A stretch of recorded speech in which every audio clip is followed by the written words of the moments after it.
하나님의 말씀 앞에 우리가 일어나서 하나님께서 우리에게 주시는 말씀 우리가 같이 읽겠습니다. 시작. 나아마 사람 소발이 대답하였다. 너도 이런 것쯤은 알고 있을 것이다. 이 땅에 사람이 생기기 시작한 그 옛날로부터 악한 자의 승전가는 언제나 잠깐뿐이었으며 경건하지 못한 자의 기쁨도 순간일 뿐이었다. 욥이 대답하였다. 어찌하여 악한 자들이 잘 사느냐?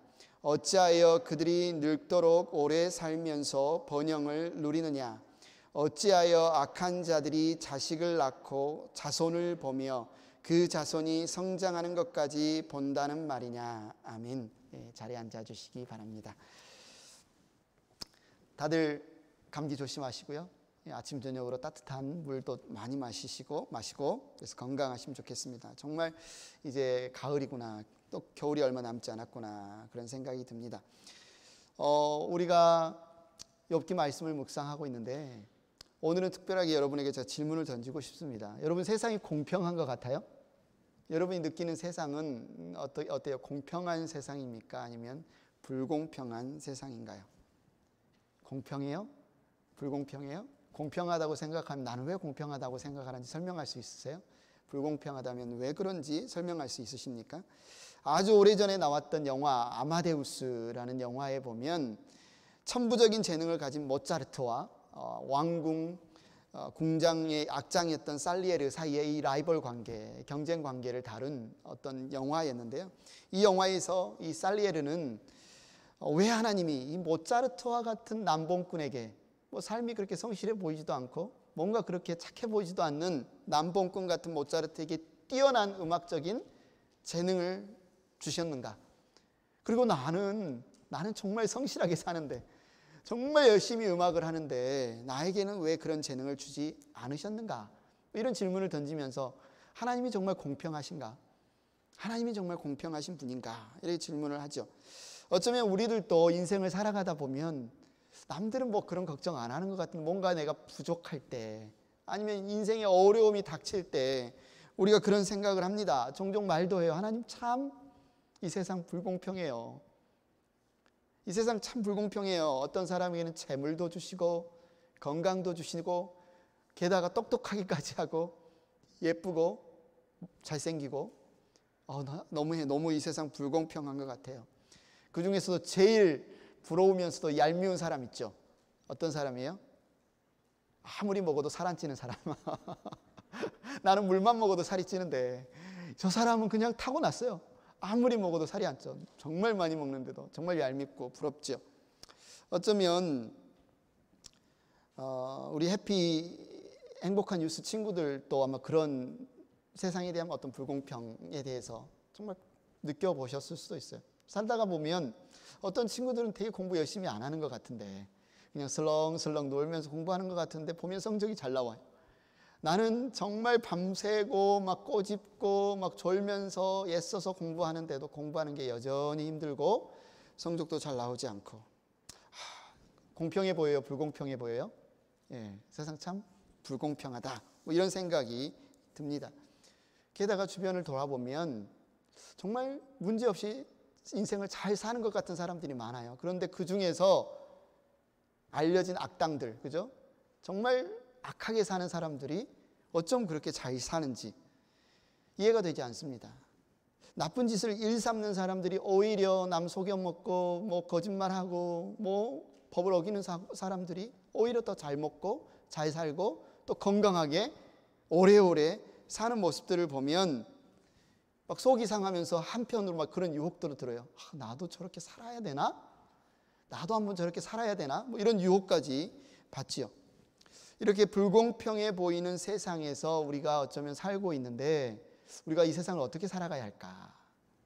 우리가 이 불공평해 보이는, 공평이 없어 보이는 이 세상을 우리가 어떻게 살아가야 할까? 우리는 하나님이 이 모든 세상을 창조하신 분인 걸 믿잖아요. 하나님이 이 모든 세상을 창조하셨을 뿐만 아니라 그분이 목적을 가지고 의도를 가지고 이 세상을 주관하시는 주권자이신 것도 우리가 믿잖아요. 하나님이 우리와 남남이 아니고 하나님이 우리의 아버지이시고 우리가 그분의 자녀인 것을 믿잖아요. 그러면 이런 질문이 또 자연스럽게 따라오죠. 하나님이 모르고 계시지 않는데 모든 것들을 다 아시는 분이고 원하시는 대로 다 행하실 수 있는 분인데 왜 불공평한 이 세상을 내버려 두십니까? 왜 그냥 내버려 두십니까? 악한 자들이 왜 잘 먹고 잘 살도록 그냥 놔두십니까? 오히려 정직하고 하나님 말씀대로 살려고 하는 사람들은 왜 이렇게 힘이 들어요? 왜 이렇게 어려워요? 왜 이렇게 삶이 팍팍해요? 정말 하나님 공평하신 분인가요? 이런 질문이 우리에게 따라올 수 있죠. 소발은, 욥의 친구 중에 한 명인 소발은 세상이 공평하다고 말하죠. 욥과 세 친구들의 논쟁이 총 3라운드에 진행이 됩니다. 3라운드. 지금은 2라운드 중에서도 후반부죠. 첫 번째 세 친구 엘리바스, 빌닷, 소발이 한 번 난타전을 벌였고요. 이번 두 번째 라운드에서 엘리바스와 빌닷이 욥과 논쟁을 벌이고 2라운드 마지막 부분 소발이 오늘 우리가 보는 20장, 21장에서 욥과 또 논쟁을 벌이고 있습니다. 소발이 이렇게 말해요.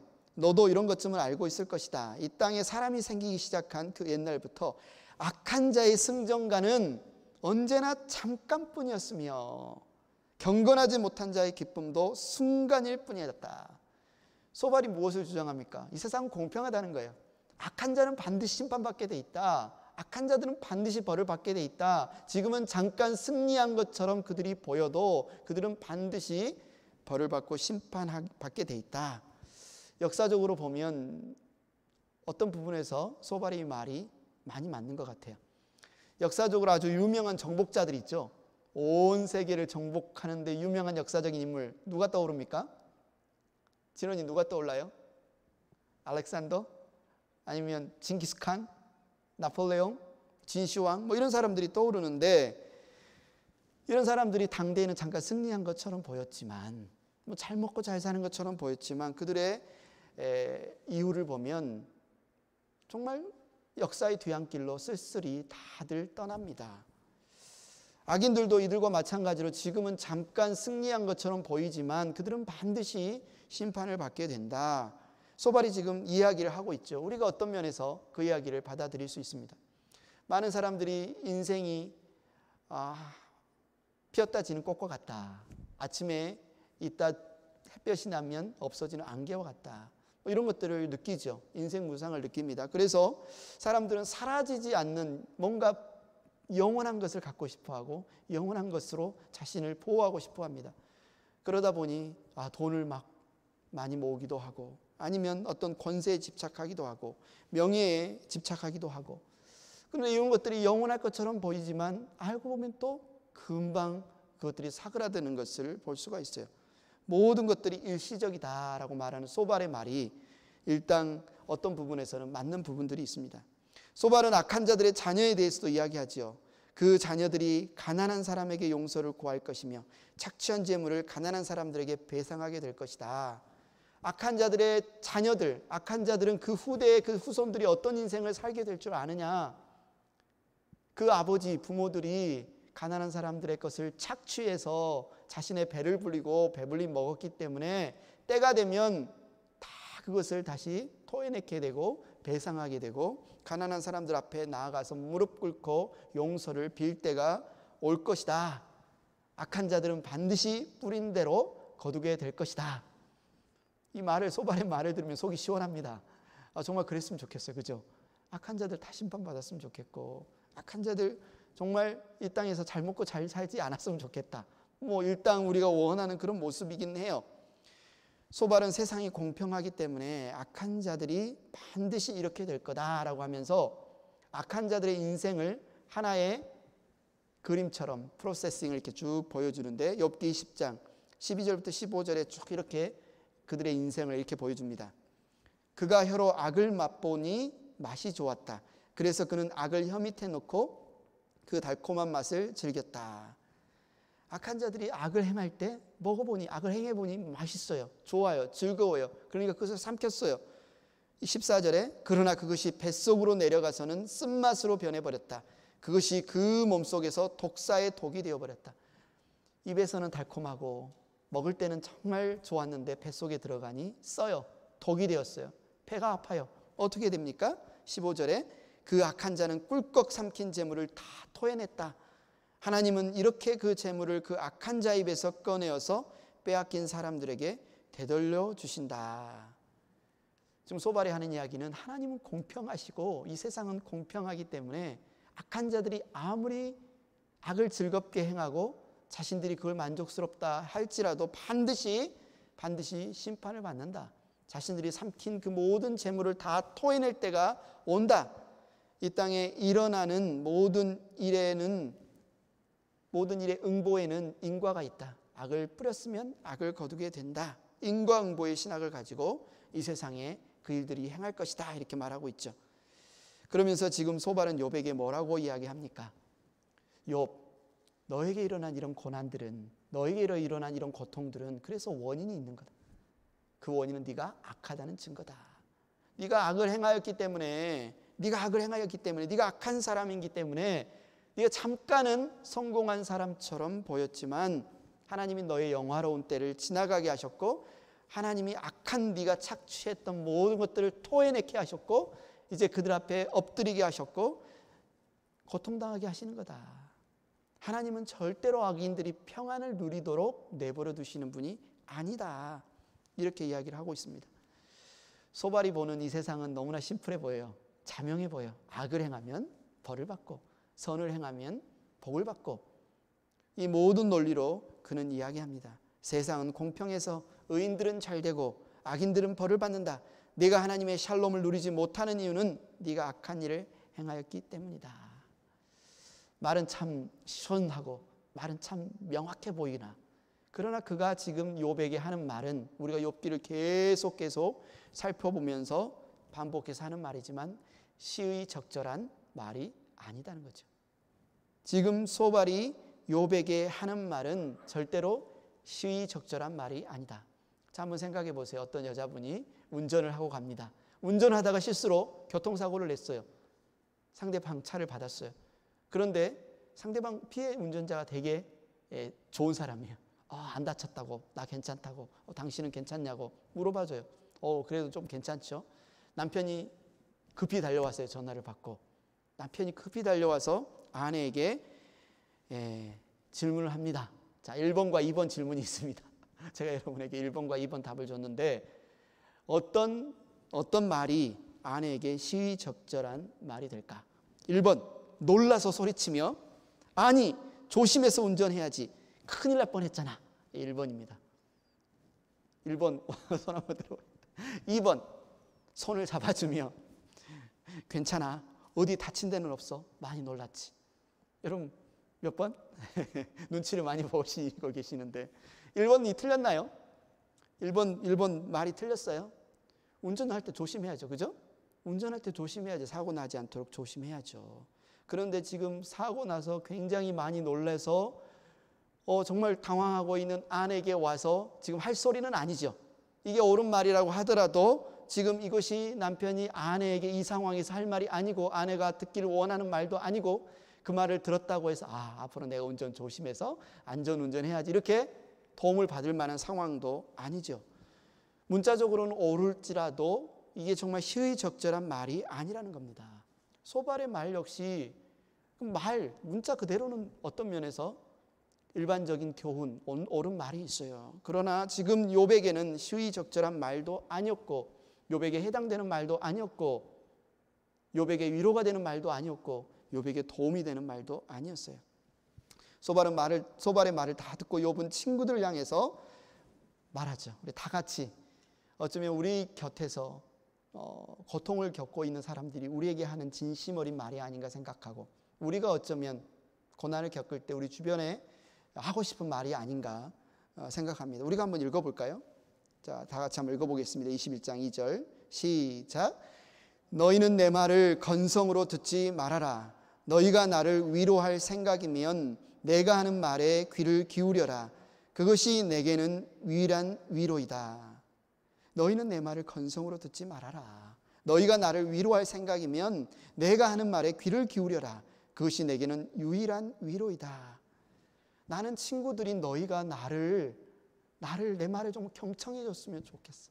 충고한다고 나에게 막 그렇게 이야기하기보다는 내 아픔, 내 슬픔, 내 현 상황을 이해해주고 품어주면서 일단은 좀 잠자코 경청해주면 좋겠어. 들어주면 좋겠어. 그것이 내가 지금 제일 원하는 거야. 지금 욥이 친구들한테 이야기하는 거죠. 욥이 경험한 세상은 소발은 이 세상이 공평하다, 자명하다, 악인은 벌을 받고 의인은 복을 받는다 이렇게 말했지만 욥은 자신이 경험한 이 세상은 불공평해 보인다. 나는 불공평해 보이는 세상을 지금 경험하고 있다. 이렇게 이야기를 하는 거죠. 욥은 고통 가운데 세상을 둘러보니 세상이 공평하지 않은 것을 나는 보게 되었다. 좀 전에 보았던 21장 7절 9절에 말하잖아요. 어찌하여 악한 자들이 잘 사느냐? 네 말대로라면 잘 살면 안 되잖아. 악인이 잘 살면 안 되잖아. 어찌하여 그들이 늙도록 오래 살면서 번영을 누리느냐? 어찌하여 악한 자들이 자식을 낳고 자손을 보며 그 자손이 성장하는 것까지 본다는 말이냐? 그들의 가정에는 아무런 재난도 없고 늘 평화가 깃들며 하나님마저도 채찍으로 그들을 치시지 않는다. 악인들의 등불이 꺼지지 않는다. 늘 불이 대낮처럼 밝고 늘 잘 먹고 늘 잘 살고 재난조차 심지어 홍수가 나도 피해가고 가뭄이 들어도 피해가고 해일마저도 안 맞고 악인들이 왜 이러냐? 예를 들어서 일제강점기에 친일파가 되어서 그죠? 동족들을 팔고 매국노가 되어서 살았던 사람들은 오히려 목숨을 건지고 재산을 모아서 그들의 자식들을 잘 교육시켜서 그 자녀 대대로 좋은 교육 수준을 받고 오히려 더 많은 높은 자리에서 돈을 벌고 지금도 잘 먹고 잘 삽니다. 그러나 독립운동에 투신했던 분들의 후손들은 어때요? 아버지들 싸우다가 죽었잖아요. 돈이 없죠. 돈 벌 사람이 없으니까. 교육도 제대로 못 받습니다. 여전히 가난하고 여전히 못 먹고 여전히 힘들게 살아가고 있죠. 이런 것을 보면 세상이 불공평하고 세상에 정의가 없는 것처럼 느껴지기도 합니다. 더 기가 막힌 사실이 뭐냐면 악인들은 죽을 때에도 별로 고통 없이 힘이 남아돌면서 고통 없이 정정하게 잘 산다는 거죠. 21장 13절에 욥이 말하죠. 그들은 그렇게 일생을 그냥 고통 속에 사는 게 아니라 행복하게 살다가 죽을 때에는 아무런 고통이 없이 조용하게 수홀 무덤에 묻히더라. 반면에 이 세상에 고통 가운데 사는 수많은 사람들을 나는 봐왔다. 고통 가운데 살고 고통 가운데 죽어가는 많은 사람들을 봐왔다. 이해가 되지 않는다. 그런데 이런 욥의 이야기를 잘 살펴보면 첫 번째 그라운드에 친구들과 논쟁하던 때와 두 번째 그라운드에 이제 친구들과 또 논쟁하던 때에 욥의 관점, 욥이 바라보고 이야기하는 내용이 조금 변화가 일어나는 것을 보게 됩니다. 어떤 부분에서 변화가 일어나요? 처음 이야기할 때는 욥은 자기 자신의 인생에만 집중했어요. 내가 이런 고통을 겪었다. 내가 이런 아픔을 겪었다. 내 인생이 왜 이렇게 힘드냐. 자기가 겪는 고통에 집착하고 있었는데 이제 욥이 자신의 고통을 통해 무엇을 보게 됩니까? 이웃을 돌아보게 돼요.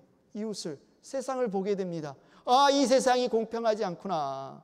이 세상이 불공평하구나. 나처럼 고통받는 수많은 욥들이 있구나. 나 욥만 고통받고 있는 것이 아니라 이 세상에 나처럼 고통받는 수많은 다른 욥들이 욥의 눈에 보이기 시작합니다. 21장 25절. 그러나 어떤 사람은 행복하고는 거리가 멀다. 고통스럽게 살다가 고통스럽게 죽는다. 욥이 아무런 인생에 걱정이 없이 살 때, 그죠? 부자였잖아요. 신앙생활도 참 형통했잖아요.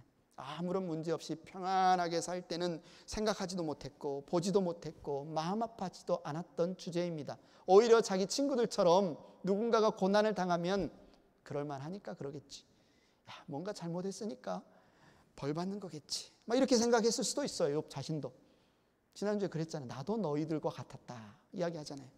그러나 이제 본인이 고난의 한가운데 내가 왜 이런 고난을 겪지? 이해할 수 없는 이전에 인과응보의 신학으로는 도저히 해답이 나오지 않는 그 고난의 한가운데서 고통을 겪다 보니 고통 겪는 사람들이 자기 눈에 보이기 시작하는 겁니다. 고통 겪고 있는 수많은 사람들이 눈에 보이기 시작해요. 여러분, 이것이 바로 하나님께서 고난을 통해 우리에게 주시는 여러 가지 유익 중에 한 가지 유익입니다. 고난을 겪어보지 않은 사람은 다른 사람의 고난의 고통이 보이지도 않고 그것에 공감할 수도 없죠. 내가 어려움을 겪으니까 처음에는 내가 막상 힘들고 어렵지만 점점점 나처럼 어려움을 겪고 있는 사람들이 보이기 시작하게 됩니다. 몸이 아파 본 사람이 아픈 사람의 마음을 이해하고, 자식 때문에 속 썩어 본 사람이 자식 때문에 속 썩이는 사람 가정의 어려움을 이해하고, 돈 때문에 너무너무 힘들어 본 사람이 돈 없는 사람의 괴로움을 이해하고, 하나님 없이 이 세상을 살아본 사람이 하나님 없는 세상에서 사는 사람들의 절망을 이해하게 되지요. 욥은 세상의 수많은 고통을 받는 사람들을 향해 이제 눈이 띄어지게 돼요. 왜? 자신이 겪는 고난을 통해서. 그러면서 자신과 그들을 일치시킵니다. 남남이 아니에요. 이제 저들도 나와 같은 고통을 겪었구나. 예전에는 그럴만하니까 그러겠지, 이렇게 생각했던 욥이 이제 그들의 아픔과 그들의 고통을 공감하게 됩니다. 여러분, 이런 욥의 모습에서 떠오르는 한 사람이 있지 않습니까?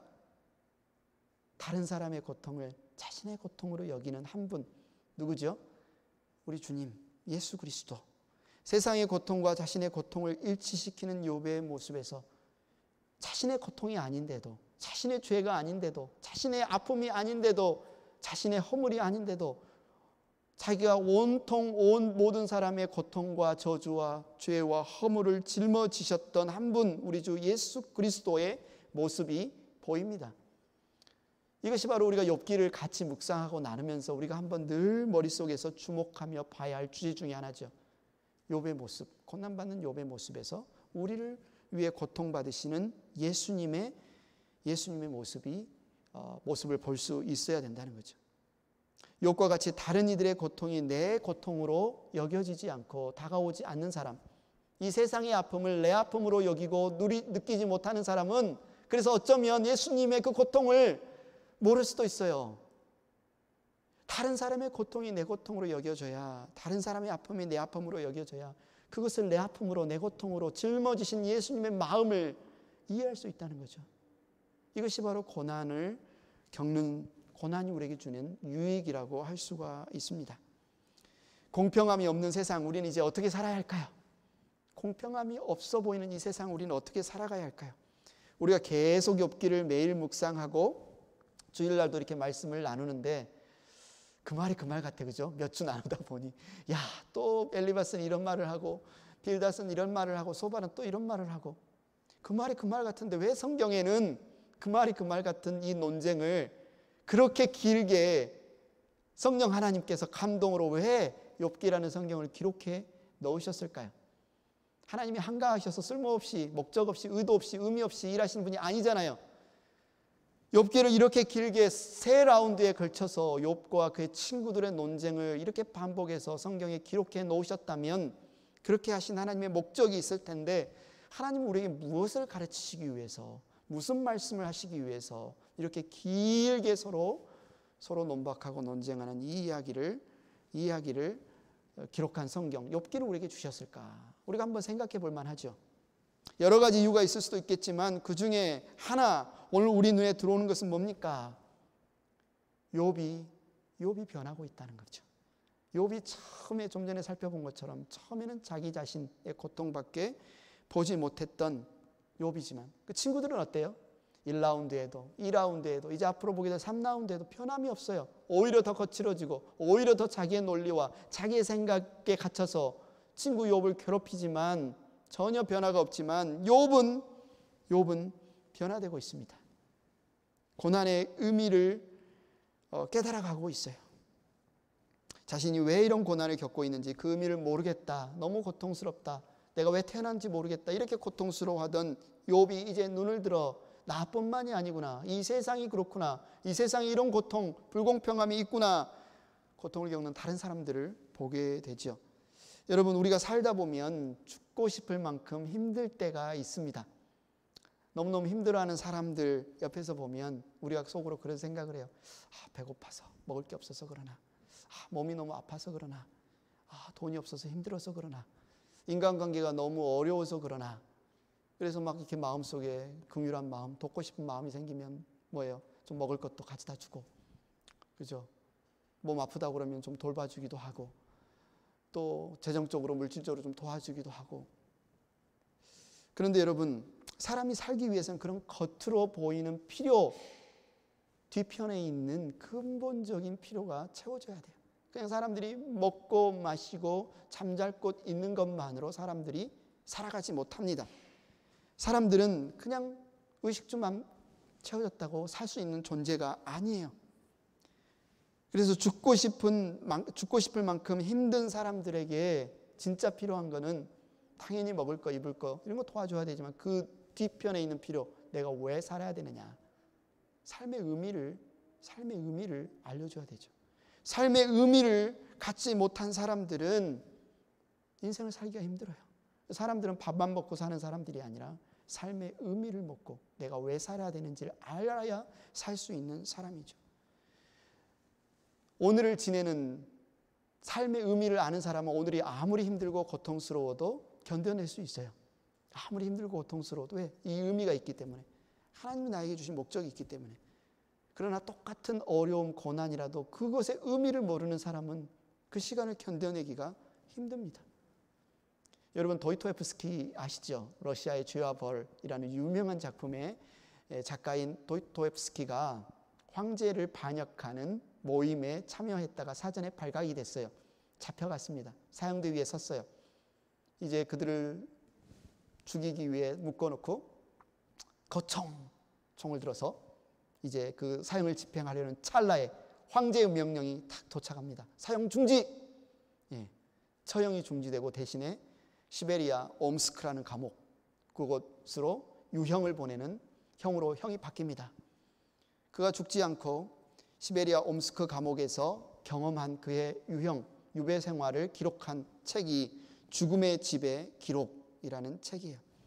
그런데 그 감옥에서 사람들의 정신을 황폐시키며 고문하는 방법이 있는데, 사람들을 무너뜨리는 방법이 있는데, 막 힘들게 해서 사람들의 정신을 황폐시키게 하는 것이 아니라 어떤 방법을 쓰냐면 무의미한 일을 반복하게 함으로써 절망시키는 거예요. 어떻게 하냐면 죄수들을 데리고 갑니다. 자, 이곳을 땅을 파게 만들어요. 죄수들이 땅을 열심히 파요. 땅을 팠으면 나무를 심든지 집을 짓든지 뭐 하물며 돌이라도 묻어야 되는데, 다 파고 나면 자, 이제 묻어. 다시 또 흙을 묻게 합니다. 흙을 덮게 해요. 흙을 다 덮은 다음에 또 뭐예요? 다시 파.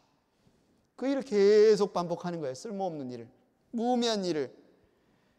그래서 무의미한 일을 반복하게 함으로써 사람을 절망시키고 황폐시키는 그런 고문을 하는 거죠. 인간의 삶이라고 하는 것은 그냥 밥만 먹고 사는 존재들이 아닙니다. 돈만 많이 있다고 살 수 있는 존재가 아니에요.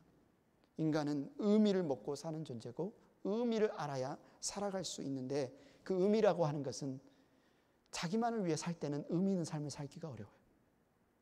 인간의 삶이라고 하는 것은 누군가에게 도움이 될 때, 여러분 해보셨잖아요. 엄마가 자식을 낳아서 음식을 맛있게 만들어서 줄 때 얼마나 의미 있습니까? 그 맛있게 먹는 자식을 보면서 얼마나 의미 있어요. 내가 먹는 것보다 더 좋잖아요. 우리의 삶은 어쩌면 아침이면 사라지는 안개와 같고 피었다 지는 꽃과 같이 잠깐의 인생이라고 할 수 있지만, 이 잠깐의 인생이 의미 있는 삶이 되려면 어떻게 해야 되느냐? 정말 선한 삶, 하나님의 정의로운 삶을 살아가야 합니다. 그래서 성경에는 이 하나님의 정의를 뜻하는 두 단어가 있어요. 하나님의 사람들이 행하기를 원해서 하나님이 말씀하시는 정의를 뜻하는 두 단어가 있는데, 첫 번째 단어는 미슈팟이라는 단어입니다. 이 미슈팟은 뭐냐면 재판관이 법에 따라 공정하게 재판하는 법적 정의를 말합니다. 여러분 그거 보셨죠? 정의의 여신이 막 눈을 가리고 이렇게 딱 그걸 들고 있잖아요. 부자라고 해서 더 봐주고, 가난하다고 해서 더 죄를 더 물고, 가난하니까 불쌍하다고 죄를 안 물고, 이런 것이 아니에요. 죄를 지었으면 그 죄의 형량으로 반드시 형벌을 받게 하는 정의가 바로 법적 정의, 미슈팟이라고 부를 수 있다면, 또 다른 성경에 나오는 정의는 ጼ다카라고 하는 정의입니다. 이 정의는 회복적 정의라고 불러요. 회복적 정의. 이 회복적 정의는 이렇게 설명할 수 있습니다. 나는 재산이 많아서 넉넉해서 먹을 것이 부족함이 없습니다. 그런데 주변 이웃을 보니 갑자기 아버지, 부모가 돌아가셨어. 애들이 먹을 게 없어요. 일할 사람이 없으니까. 또 어떤 가정을 보니 중병이 걸려서 치료비로 많이 돈을 쓰기도 하고 일을 하지 못해서 먹을 게 없어요. 살림이 점점 어려워지고 있어요. 인간 세상에서는 이런 것이 운명이라고 말할 수도 있어요.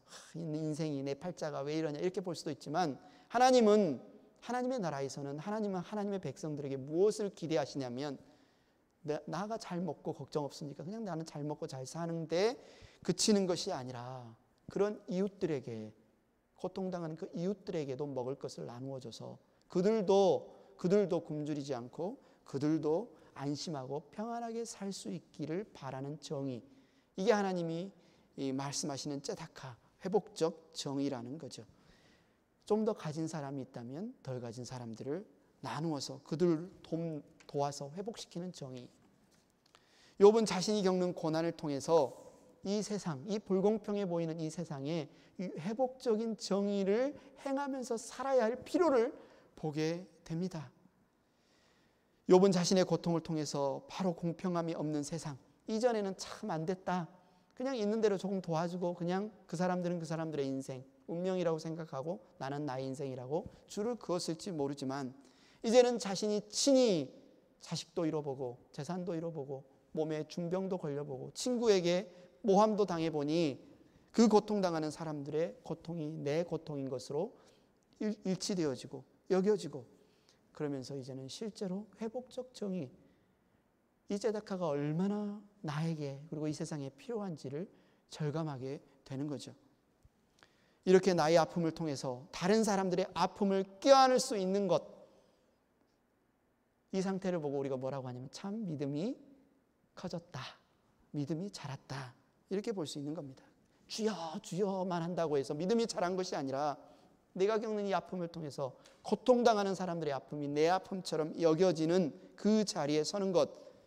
그래서 이런 측면에서 볼 때 예수님을 믿는 믿음으로, 예수님을 신뢰하는 믿음으로 살아간다는 것은 세상이 어떤 일이 벌어지든지, 세상이 어떤 아픔을 겪든지 상관없이 내가 잘 하나님을 믿고 살면 다야 라고 살아가는 것이 아니라, 내 주변의 이웃의 아픔이 내 아픔으로 여겨지고 그들을 위해서 나도 함께 고통스러워하며 돕고자 하는 그 마음이 바로 예수님의 마음, 그 마음이 커지는 것이 바로 우리의 믿음이 커지고 예수님을 향한 믿음이 커져가는 마음이라고 볼 수 있어요. 왜요? 하나님은 이 세상에 그분의 자녀들이 고통당하는 것을 보고 나몰라라 하시는 분이 아니라 마음 아파하시고 이 땅에 있는 그분의 백성들을 통해서 그들을 돕고자 하시는데, 우리가 그들을 나몰라라 한다. 그러면서 우리가 어떻게 하나님의 마음을 안다고 말할 수 있겠습니까? 태어날 때부터 온몸이 뒤틀린 이 사람이 있었습니다. 말 한마디를 하려면 한참이 걸려요. 머리를 비틀고 손을 비틀고 다리를 비틀고 한참을 비틀고 나서야 겨우 말 한마디를 할 수 있는 중증 뇌성마비 장애인, 남의 도움이 없이는 살 수가 없는 그런 사람이죠. 잠시도 살 수 없는 사람. 그러던 그 뇌성마비 장애인이 어느 날 공평하신 하나님이라는 단어로 시를 지었습니다. 그녀에게는 참 어울리지 않죠. 태어날 때부터 뇌성마비, 다른 남들보다 정말 육체적으로나 모든 영역에 있어서 어쩌면 불공평한 모습으로 태어난 그녀가 이런 시를 씁니다. 나 가진 재물 없으나, 나 남이 가진 지식 없으나, 나 남에게 있는 건강 있지 않으나, 난 남이 없는 것 있으니, 나 남이 못 본 것을 보았고, 나 남이 듣지 못한 음성 들었고, 나 남이 받지 못한 사랑 받았고, 나 남이 모르는 것 깨달았네. 공평하신 하나님이 나 남이 가진 건 나 없지만 공평하신 하나님이 나 남이 없는 것 같게 하셨네. 여러분 너무나 좋아하는 그죠? 시, 송명희 시인의 시를 또 곡으로 붙여서 우리가 찬양도 자주 부르는 찬양인데, 믿는 형제자매가 이런 신앙 고백을 했다고 해도 참 감동적이겠지만, 그런데 태어날 때부터 중증 뇌성마비 장애인으로 태어난 그녀가 그녀의 현재 삶의 위치에서 이 고백을 한 것이 우리에게는 정말 더 큰 울림으로 다가오는 것이 사실입니다. 행복한 교회 가족 여러분, 하나님은 우리에게 의미 없는 고난을 허락하지 않으십니다. 우리가 현재 겪고 있는 고난과 고통은 우리에게 지금 힘이 없어서, 우리에게 지금 돈이 없어서, 우리에게 지금 지식이 없어서 어쩔 수 없이 불공평한 세상에서 겪는 그런 고난이 아닙니다. 하나님은 여러분을 사랑하시며 여러분을 위한 놀라운 계획을 가지고 계십니다. 하나님이 여러분을 얼마나 사랑하신다고요? 하나님이 여러분을 얼마만큼 사랑하십니까? 하나님이 세상을 이처럼 사랑하셔서 외아들을 주셨으니 이는 그를 믿는 사람마다 멸망하지 않고 영생을 얻게 하려는 것이다. 여러분이 망하지 않고, 여러분이 죄에서 멸망하지 않고 살 수 있도록 자기 아들을 대신 죽이실 만큼, 자기 아들에게 모든 죄를 뒤집어 씌우고 버리실 만큼 하나님은 나를 사랑하신다, 우리를 사랑하신다, 이렇게 말씀합니다. 우리 주 예수님께서는 우리가 겪는 고통을 보시고 참 안됐다, 힘들지, 팔짱 끼고 멀리서 말만 하시는 분이 아니십니다.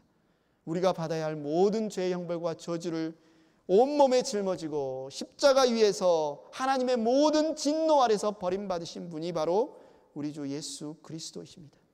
예수님께서 그 하나님의 진노 앞에 내가 받아야 할 그 형벌을 온몸에 받으시면서 아버지께 뭐라고 외치셨습니까? 엘리 엘리 라마 사박다니, 나의 하나님, 나의 하나님, 어찌하여 나를 버리셨나이까. 이 세상에 이렇게 불공평한 대우를 받은 사람이 또 있을까요?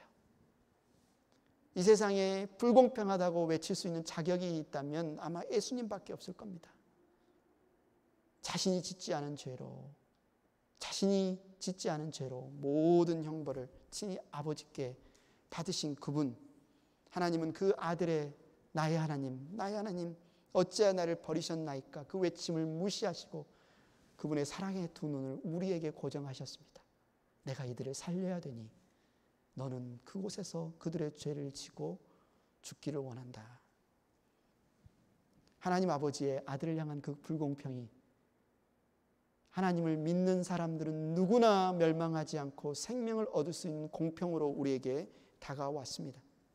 이제 우리가 밥만 먹고 사는 인생이 아니라 하나님의 입에서 나오는 말씀으로 사는 의미 있는 인생을 살게 되었습니다. 이제는 우리가 무엇을 먹을까, 무엇을 마실까, 무엇을 입을까 염려하지 않고 먼저 하나님의 나라와 의를 구하는 의미 있는 인생을 살아가는 저와 여러분 행복한 교회 가족들이 되기를 축원합니다.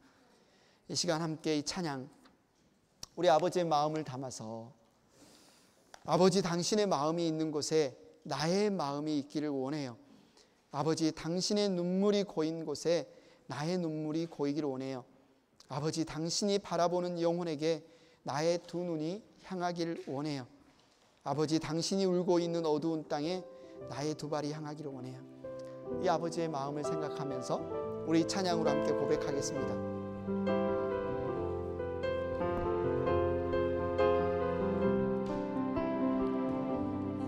아버지 당신의 마음이 있는 곳에 나의 마음이 있기를 원해요. 아버지 당신의 눈물이 고인 곳에 나의 눈물이 고이길 원해요.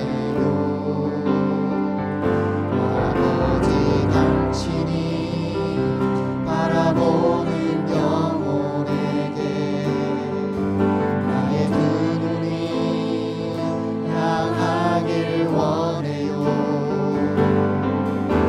아버지 당신이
우리가 하나님께 사실은 공평한 대우를 받기에 합당하지 않은, 우리가 하나님께 행한 수많은 악한 일들 앞에서도 하나님께서 그 악을 우리에게 갚지 않으시고 우리를 멸망하기를 기뻐하지 않으시고 우리를 살려 자녀 삼으시며 그분의 아들로 딸로 그분의 나라를 살아가는 백성 삼기 위하여 우리 주 예수 그리스도를 우리에게 내보내어 주셨습니다. 감사하십시오. 우리가 예수 그리스도 안에 있는 삶이 얼마나 기적적이며 얼마나 복되며 얼마나 감사할 만한 삶인지 여러분 이 시간 감사하시면서 이제 하나님 우리의 마음이 아버지의 마음을 담기를 원합니다. 우리의 말투가 아버지의 말투를 담기를 원합니다. 우리의 눈빛이, 우리의 두 손이, 우리의 두 발이 아버지의 발과 손과 눈을 담기를 원합니다. 우리 주변에 주님의 마음이 향하는 곳에 우리의 마음이 그들을 향하며 그들의 고통과 아픔과 그들의 눈물을 우리가 닦을 수 있는 주님의 손과 발이 되기를 원한다고. 주님, 우리가 그런 사람들 되기를 원한다고. 주님의 그 정의를 행하는, 회복적인 정의를 행하는 우리의 두 손으로 차고 가시는 그 주님의 손과 발이 된 우리가 되기를 원한다고. 이 시간에 함께 우리가 기도하기를 원합니다. 함께 기도하겠습니다. 사랑이 많으신 하나님 아버지 감사합니다. 하나님 아버지 감사합니다. 우리 아버지가 되어주시니 감사합니다. 우리를 찾아와 주시니 감사합니다. 우리를 향한 사랑을 포기하지 않으시고 그 사랑 때문에 외아들을 아끼지 아니하시고 내어놓으시고 십자가에 죽이기까지 우리를 사랑하여 주시니 감사합니다. 주님의 사랑이 우리를 추적하여 우리를 주님의 자녀 삼아 주시니 감사합니다. 우리를 죄와 어둠과 혼돈과 죽음과 공포와 두려움에서 멸망에서 우리를 건져주시니 감사합니다. 어둠과 사탄의 나라에서 하나님의 아들의 나라로 우리를 옮겨주시니 감사합니다. 이제는 우리가 하나님의 아들이 되어 딸이 되어 주님의 마음을 알고 주님의 뜻을 알고 의미 없는 인생이 아니라 의미 있는 인생 살게 하여 주시니 감사합니다. 우리의 삶을 통하여, 우리의 말을 통하여, 우리의 고백을 통하여, 우리의 두 손과 팔을 통하여 하나님의 사랑이, 하나님의 자비가, 하나님의 회복적인 정의여가 이 땅에 우리의 가족들 가운데, 우리 이들 가운데 드러나게 하여 주시옵소서. 하나님이 밝히 드러나게 하여 주시옵소서. 이 땅에 불공평해 보이는 이 땅이 우리를 통하여 하나님의 자비와 긍휼이 드러나는 땅으로 회복될 수 있도록 하나님 우리를 사용하여 주시옵소서. 은혜 내려 주시옵소서. 우리에게 복 주시옵소서. 감사합니다. 예수님의 이름으로